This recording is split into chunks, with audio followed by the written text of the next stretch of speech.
Moosetache by Margie Palatini, illustrated by Henry Cole. Moose had a problem, a horrible, hairy, prickly problem.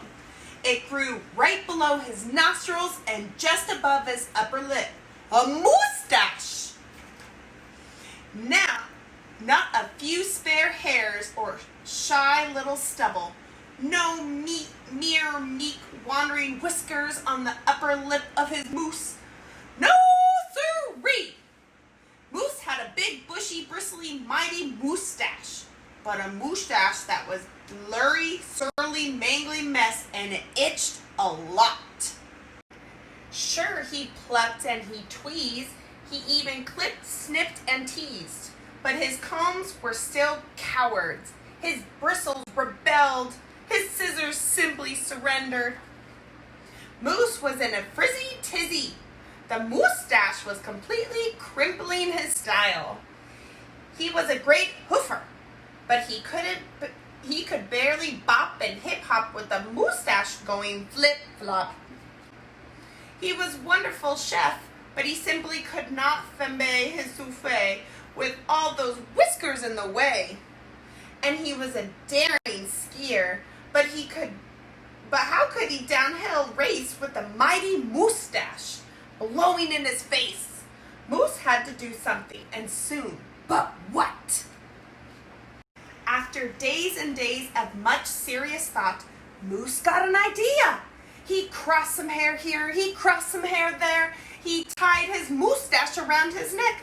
A moose scarf seemed to be the ideal answer to his problem. It was so simple, so easy, so perfectly perfect.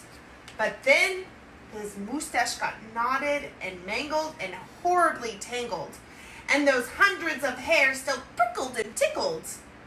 Worse, Moose could barely take a breath with all that moustache wrapped around his neck. So Moose untied, unwrapped, unknotted, and gulped in some fresh air. He got another idea. He parted some hair this way, he parted some hair that way, and he heaped all that moustache on top of his head. Moustachioed! Antlers seemed to be the ideal answer to his problems. It was so simple, so easy, so perfectly perfect, until a squadron of squirrels and one very nosy gopher moved right into the Moose Motel. They huddled and hoarded, burrowed in and burrowed out.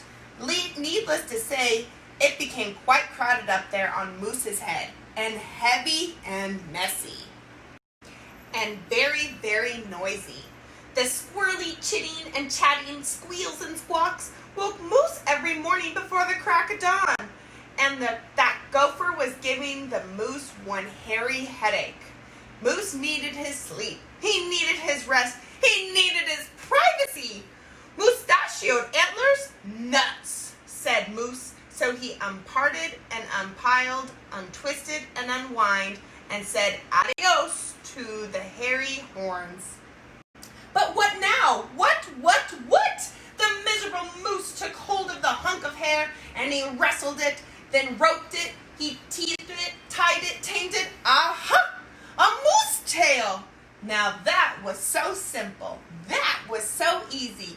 That was not so perfectly perfect.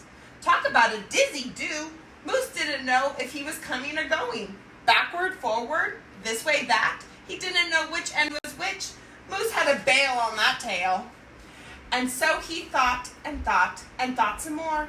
But no other idea was a worthy winner. Braids were a bother, a moustache weather, too sweathering.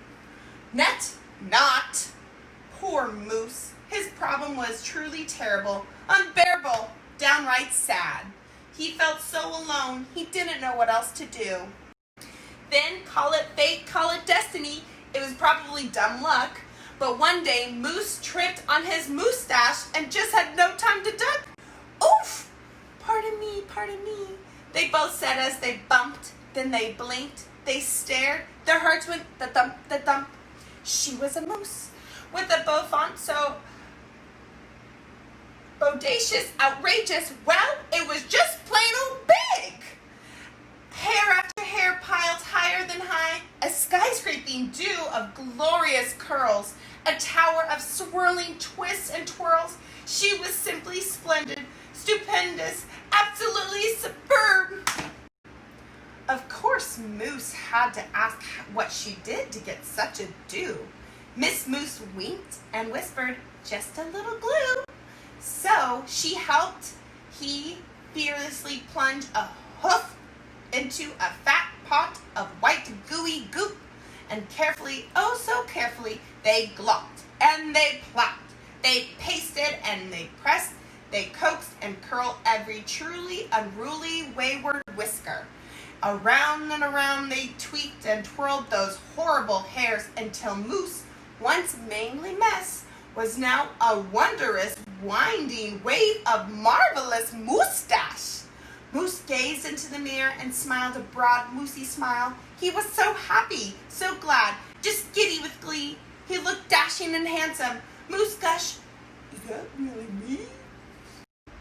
With not a care for one hair, the moose pair boogied and bopped. They skied downhill, they skied uphill, and their cooking was hot, hot, hot. So, of course, it wasn't long after that Moose and his Moosetache and his beautiful bride fox-trotted and tangoed and waltzed down the aisle. Good hair days, bad hair days, they vowed to love and to cherish.